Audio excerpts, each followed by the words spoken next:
So ngayon, tayo po ay magluluto ng salmon a la carte at narito ang kanyang mga ingredients: fresh salmon, olive oil, capsicum, carrots, ginger, cola, parsley, salt, and pepper.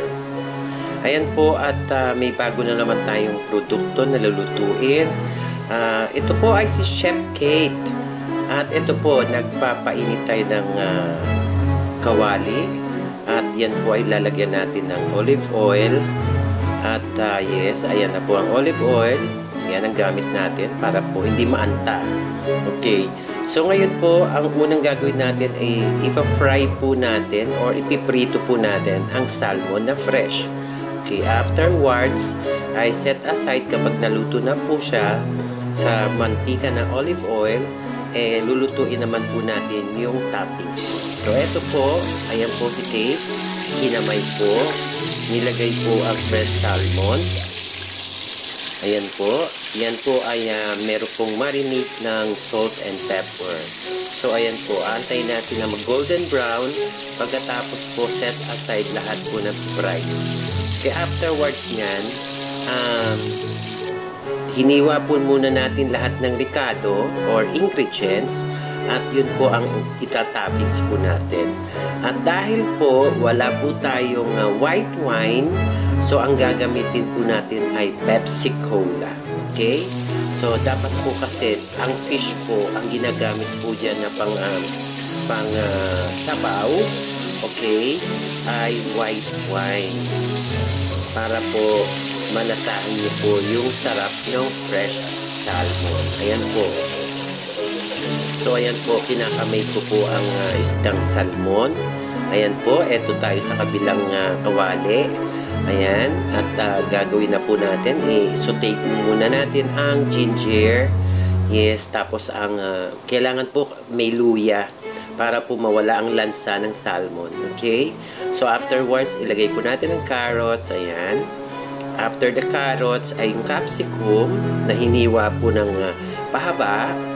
At pagkatapos po, ilalagay na po natin yung parsley na tinadtad po. Importante na may parsley po or celery ang toppings natin. Okay? So antayin po natin. Ayan po, nilagay na po ang carrots. Ayan, mekos-mekos na naman po. Shout out nga pala kay Ashmena Lasaco. Ayan. So ayan po si Kate at gumagamit po ng wooden sandok or siense, they called it. Ayan po, at kailangan mo muna nating lutuin yan in the olive oil. Okay? So, pagkatapos po niyan, ilalagay na natin yung capsicum and the rest of the vegetable na pang toppings. So, nakikita nyo po, walang onions yan, wala pong garlic. Okay? So, luya lang po ang dapat nakasama niyan. Okay? So, afterwards niyan, set aside yung, yan na yung parsley. Yes, ilagay nyo po yung parsley kasi pampasarap po yan dyan sa salmon. Okay? Healthy and nutritious ang parsley. So, ayan po. Sa natutunghayan nyo po. At yes, tinanggalan po natin ng sounds. It's because meron po mga copyrighted sounds ako sa paligid ko. Kaya eto, nag-voice over na lang po tayo. At yan po, natutunghayan nyo kung paano po magluto si Chef Kate. So, ganyan po ako magluto.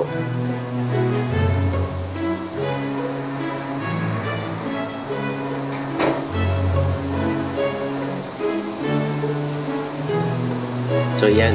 Nilagay na po natin capsicum. Ayan. Or they called it bell pepper. Okay? So, masarap po yung capsicum. Lalo na po pag half cook ang niluluto nyo. Okay.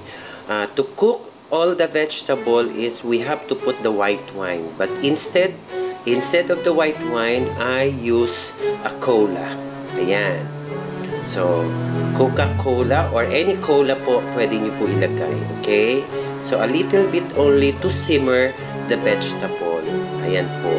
Ayan. At malapit na po yan maluto. Okay? So, ayan po. Ayan. At tutunghayan nyo po sa kailangan po lutuin lang yan ng half cook at hindi po kailangan lantang-lanta dahil po hindi masarap kainin ang gulay na lanta. Okay? So, ayan po. Dinagdagan pa po natin ng cola. Yan. Para lang to simmer. So, afterwards niyan, tapos na po yan. Okay? So, hindi na po tayo maglalagay ng pepper dyan at salt kasi po nilagay na po natin doon sa salmon. Alright. Okay. So, ayan po. Ayan na yung fried salmon po sa olive oil. At pagkatapos, ayan na po yung toppings. Okay. Ayan na. Okay, mapaparami po kayo ng kain dyan. Yes. Wala pong sabaw yan. Okay? So, yan po ay toppings lang on the fried salmon. Yes. Marinated with pepper and salt, cooked in olive oil. Okay? Kasi yung olive oil, it is nutritious and good for the health. Good for your blood. Okay? Sa lahat po. At maraming salamat po. Bon appetit. Maraming salamat po sa panonood. Ayan. Tapos na po tayo.